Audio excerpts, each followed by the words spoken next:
Are those paw marks on my car? Was that you? So in the previous two videos we uncovered what horrors lay beneath these doors and got them looking factory fresh. Well, not quite, but pretty close. Today we move on to the fun part.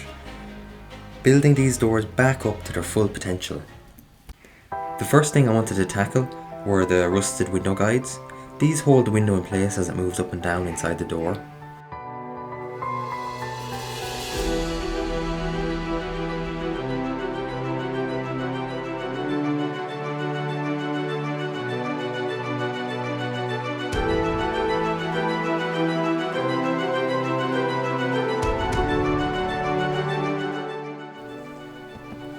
I gave the parts 3 coats of primer and 2 coats of paint.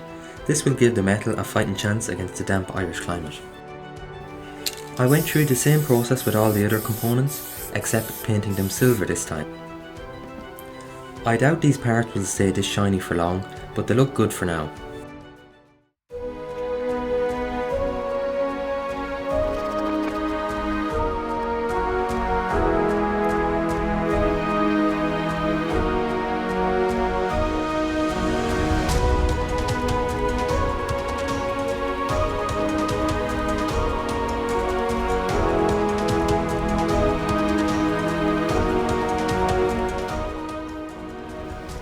The first thing I wanted to install after cleaning up the parts was the doorstop.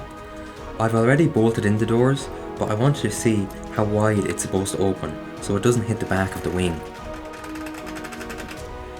It took quite a bit of adjusting the hinges to get the door lines matching the bodies, but I'm happy with the way it is sitting now. I'm debating whether or not to put back on the side moulding. From factory it had them, but I can't help but feel like it looks better without them. With the door properly lined up, I went ahead and fitted the door latch, interior handle and cable. Due to them sitting behind the door card for 40 years, the parts just needed a quick clean before installing. It's amazing how some pieces can completely disintegrate over time, while others remain perfect.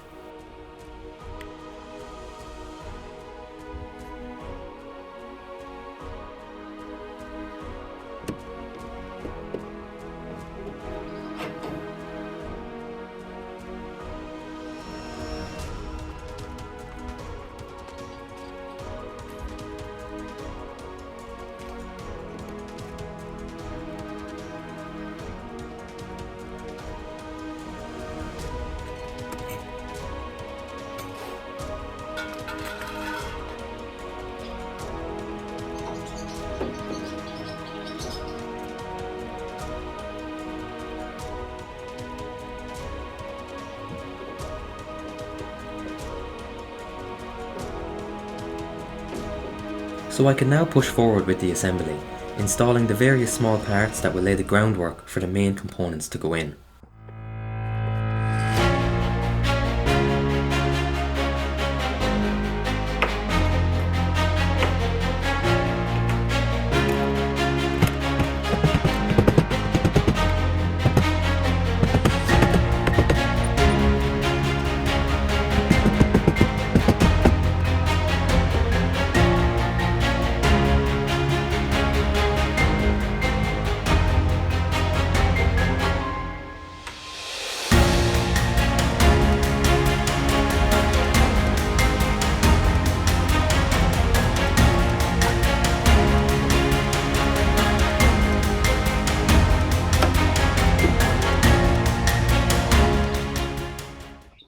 The plan was to replace all the rubber seals and strips, until I realised it is a Porsche I'm restoring at the end of the day. €170 for one door seal.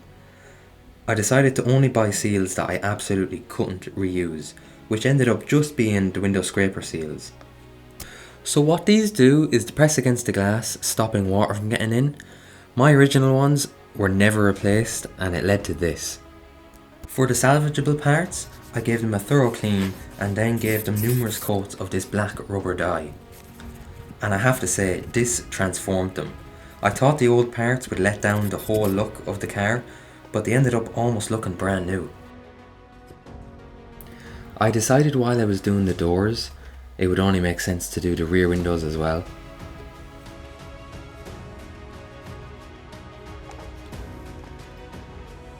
Next, I wanted to fit the window motors. These two were in decent condition for their age and just needed a quick clean and re-grease of the mechanism.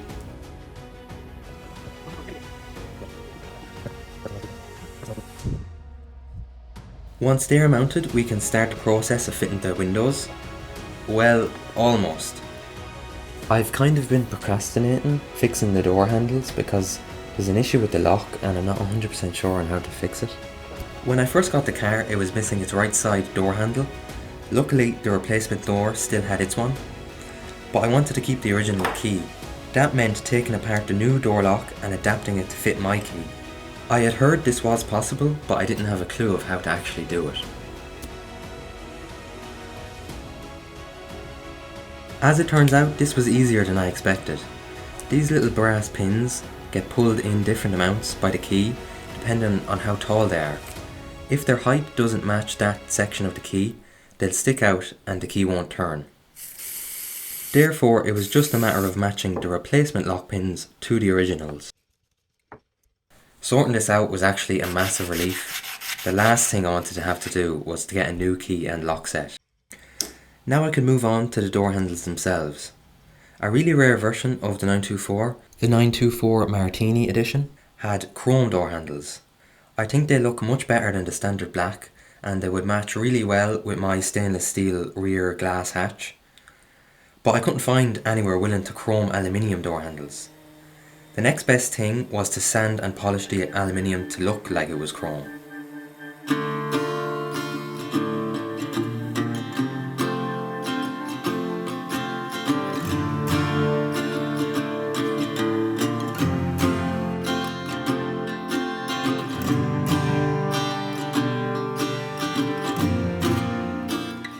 So I sanded it with 240 grit, 400 and then 1000 grit. I then gave it a polish and it came out well. Not as good as chrome, but I'm actually very happy with it.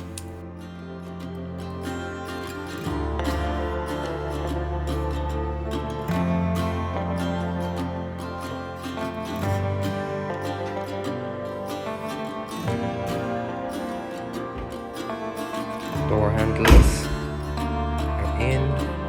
Just love the sound of it.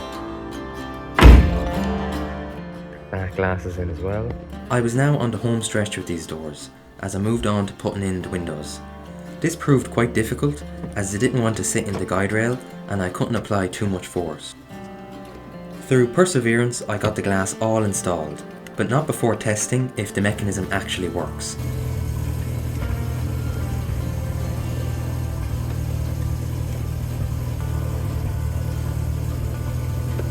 Now it's time to install the door cards, the most exciting part of the whole video, and it just so happens to be the bit that I forgot to film.